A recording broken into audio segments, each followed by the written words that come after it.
Hello everybody and welcome back to Archie's Footy Mania once again, and it is the fifth weekend of the 21-22 Premier League season. I've got that right the third time. Usually I go 2020 or I mix it up. I keep saying that at the beginning of every video. It's just a bit of humour. Anyway, it started off pretty well with a good game at St James's Park. Well, it was a good first half. It was Newcastle versus Leeds United, and I thought Leeds were brilliant in the first half. They should have buried Newcastle at least 4-0 or 5-0. But look, Rafinha's goal I thought was absolutely fantastic. Let me just move my camera slightly. There we go. Rafinha's goal was just fantastic. It looked like it came off Rodrigo initially, but it was brilliant. It was really intelligent from Rodrigo to spread his legs out and to let that ball go in. It just shows how technical those players are, technically gifted Rodrigo is. He's not just a goal scorer, he's so much more. He can create goals. I think he's more of an attacking midfielder. When Leeds bought Rodrigo, he was going to be a centre forward. But I think because of Bamford is their natural goal scorer, he's more of a sort of like a Dele Alli, if you know what I mean. Anyway, moving on from that, Maximan scored the equaliser and Leeds' poor form continues. They did manage to get the point, which is better than nothing. But anyway, moving on from that, we then had Wolves versus Brentford. A brilliant start for Brentford continues it. They won it 2-0, down to 10 men in the end, but they won it 2-0. Ivan Toney with the penalty, and the second goal was then put in shortly after that.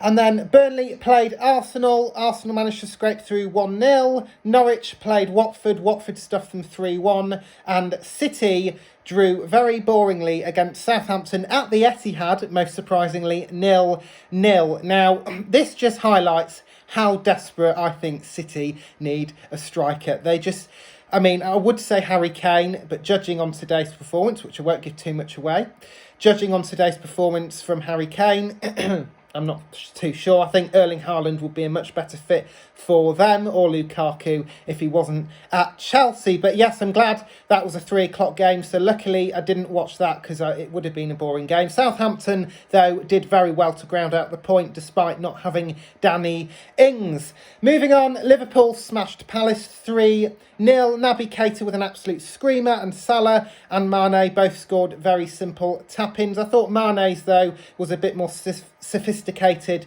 than Salah's goal. I thought he sort of had to swerve his body round to score because it was going over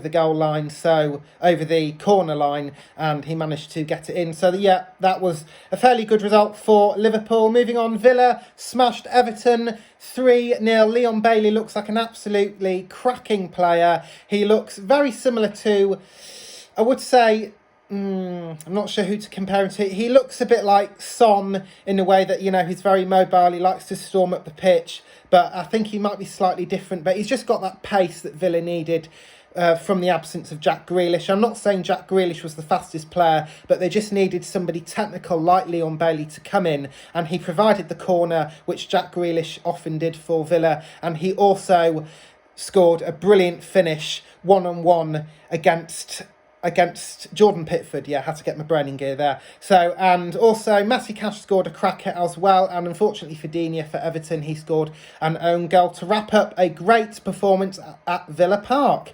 And then we had Brighton, a very surprising result against Leicester. Brighton were hosting Leicester. They managed to beat them 2-1. And then after that, West Ham played Man United at the Olympic Stadium, or the London Stadium, whatever it's called now.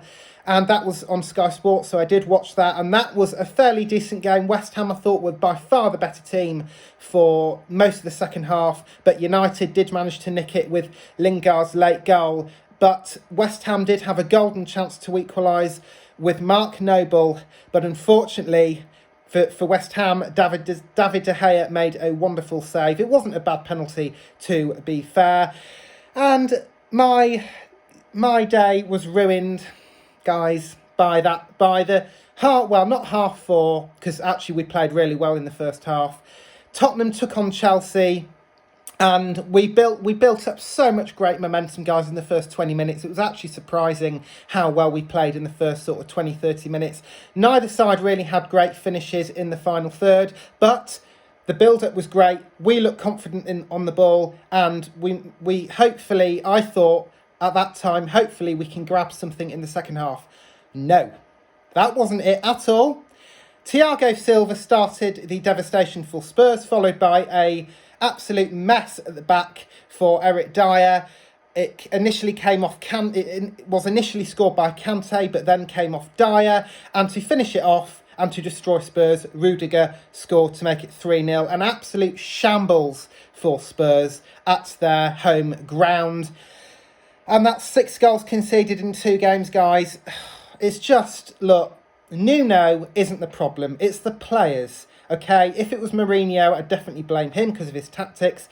But we were pressing Chelsea in the first half. We did really well to hurt them, but our finishing wasn't great. And I think I think we're like the 4th. We're like ranked for 4th least chances created or something like that, daft like that. It's not good enough. Right, we had a full strength squad. Obviously even our full strength team isn't good enough. We need to get this sorted, guys. I'm going to end this video before I rant any further and depress your day. I can't talk and make